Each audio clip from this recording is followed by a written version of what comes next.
बिहार में बहन मायावती जी का जलवा। जी हां दोस्तों, आपने सही सुना है कि बहन मायावती जी की भारी मांग है बिहार की राजनीति में। मैं आरडी भारती और आप देख रहे हैं बिहारी सुल्तान। हम आपको बिहार विधानसभा चुनाव से पहले बिहार की राजनीति का सीन आपके सामने प्रस्तुत कर रहे हैं। अगर आप हमारे चैनल पर नए हैं तो चैनल को सब्सक्राइब कर लीजिए, वीडियो अच्छा लगे तो इसे लाइक कर दीजिए, शेयर कर दीजिए और नीचे काले में सब्सक्राइब का बटन दबा हुआ है, आप दबा सकते हैं और सब्सक्राइब हो जाएगा। इसमें कोई पैसा नहीं लगेगा। सवाल ये उठता है कि बिहार विधानसभा का जो चुनाव है इसके अब 6-7 महीने 8 महीने रह गए हैं। ऐसे अधिसूचना बहुत पहले जारी हो जाती है, हलचल मच जाती है, सभी राजनीतिक दल अपने अपने घरों से अपने अपने कार्यकर्ताओं को निकाल दिए हैं ताकि आम जनता के बीच मूड बनाई जाए, कनेक्ट किया जाए। और इसी बीच खबरें निकलकर आती है, जो स्थानीय मीडिया इस बात पर जोर दे रही है कि नीतीश कुमार पलटी मारने वाले हैं, तो तेजस्वी यादव जी के साथ आ रहे हैं। और यह सुनते सुनते आम जनता भी थक गई है। कई महीनों से ये चीजें चल रही है कि नीतीश कुमार अब पलट रहे हैं, तब पलट रहे हैं। कुछ नीतीश कुमार जी की चुप्पी, जो बिहार के मुख्यमंत्री हैं, और कुछ अपने नेताओं से बेरुखी। और ऐसे में कयास लगने शुरू हो जाते हैं कि जो नीतीश कुमार है वो तेजस्वी यादव जी के साथ आ रहे हैं। उधर जो महागठबंधन है उसमें तेजस्वी यादव जी के बारे में कहा जाता है वो मुख्यमंत्री बनेंगे, और मुकेश सहनी जो वीआईपी के अध्यक्ष हैं वो तो सीधे अपने आप को उप मुख्यमंत्री कह रहे हैं, यानी कांग्रेस को कोई सीट ही नहीं मिलेगी या बाकी लोगों को दिया ही नहीं जाएगा।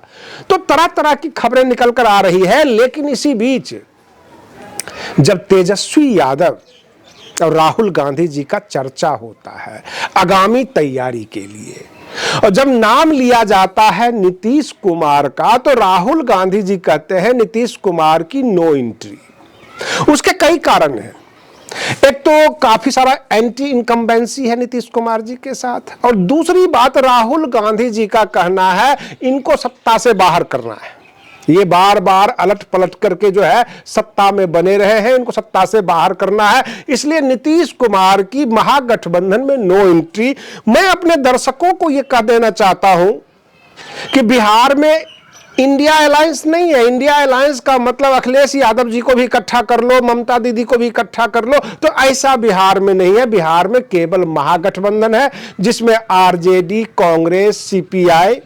लेकिन तेजस्वी यादव जी ने महागठबंधन के लिए एक नई शर्त रख दी कि बहन मायावती, यानी मायावती जी के बगैर महागठबंधन अधूरा है। क्या तेजस्वी यादव जी सही अड़ गए हैं? सही उन्होंने जो है फैसला लिया है? हम अपने दर्शकों का कमेंट चाहते हैं। बसपा का जनाधार है बिहार में, कैडर भी है, मतदाता भी है, और बसपा के पास एक अच्छा खासा वोट बैंक है। पशुपति पारस जो कि महागठबंधन में घुसने की तैयारी में है, काफी आकर्षित है। लेकिन पशुपति पारस ऐसा फेमस दलित चेहरा नहीं है, उनके सामने चिराग पासवान हावी रहेंगे। तो ऐसे हालात में तेजस्वी यादव किसी प्रकार का कोई रिस्क लेना नहीं चाहते हैं। वो चाहते हैं 4, 6, 10 जो भी सीटें देनी हो, बहन मायावती जी को देकर उनको अगर दलित चेहरा बना लेते हैं, मैसेज चला जाएगा तो हमें एससी एसटी वोट में किसी प्रकार का कोई नुकसान नहीं होगा। तेजस्वी यादव किसी प्रकार का रिस्क ना अल्पसंख्यकों के साथ लेना चाहते हैं, ना एससी एसटी के साथ, और इसलिए जोर दे रहे हैं राहुल गांधी जी से कि बहन मायावती जी को बिहार के महागठबंधन में जगह मिलनी चाहिए। यह प्रस्ताव बहन जी के पास जाएगा। लेकिन प्रॉब्लम एक और है, जहां कांग्रेस होगा क्या बहन जी होंगी?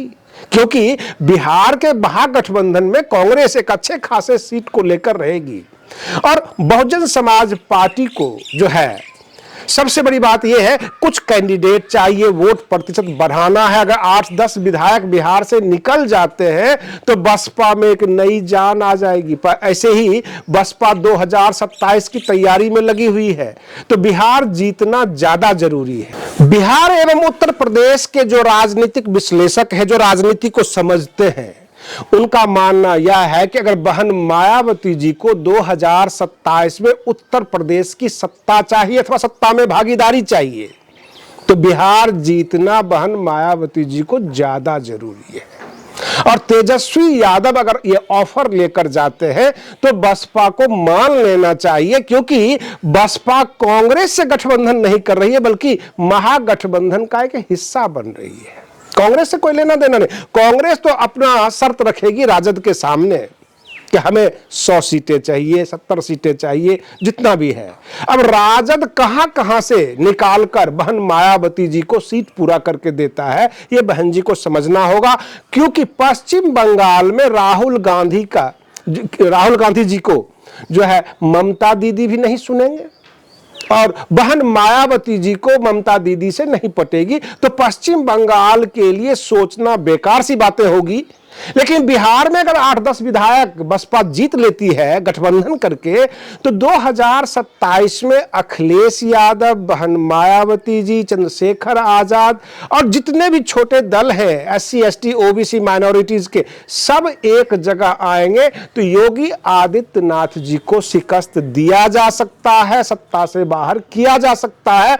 और इसी स्ट्रेटजी पर तेजस्वी यादव जी अड़े हुए हैं, किसी तरह बहन मायावती जी को महागठबंधन का हिस्सा बनाना है, लेके आना है। हम अपने तरफ से प्रस्ताव देते हैं। अब बहन मायावती जी क्या एक्शन लेती हैं, ये तो भविष्य की बातें हैं। रही बात ये कि बीच में निकाल बाहर का जो बसपा का खबर आया, उससे एक और चर्चा शुरू हो गई कि बहन मायावती जी बसपा में काफी कुछ सुधार करना चाहती हैं। जो निकम्मे हैं, जो काम नहीं करते, जो परफॉर्मेंस नहीं देते, वो बसपा से बाहर जाएंगे। ये बिल्कुल क्लियर संदेश है बहन जी का बसपा के कार्यकर्ताओं के लिए, नेताओं के लिए। और रही बात ये, वो कौन कौन से लोग आ रहे हैं, इसके बारे में खबरें निकलकर नहीं आई है, लेकिन एक खबर तो है कि बहन जी अब गठबंधन भी करेंगी और हर स्टेट में अपने कैंडिडेट को निकालने की पूरी कोशिश करेंगी। खबरें यह भी है कि बहन जी अगर नहीं निकलती हैं, आम जनता के बीच नहीं जाती हैं, जिस तरह से राहुल गांधी जी ने अपना रोड शो करके लोगों से मिलके कांग्रेस को जिंदा कर लिया, क्योंकि भारतीय राजनीति में केवल बसपा का ही बुरा हाल नहीं है, कांग्रेस का भी बहुत बुरा हाल है। तो जिस तरह से कांग्रेस ने अपने आप को जिंदा कर रही है, बहन मायावती जी को भी बसपा को जिंदा करना होगा। आज के लिए बस इतना ही। आप बने रहिए बिहारी सुल्तान चैनल पर। हम फिर मिलते हैं अगले वीडियो में, तब तक के लिए धन्यवाद।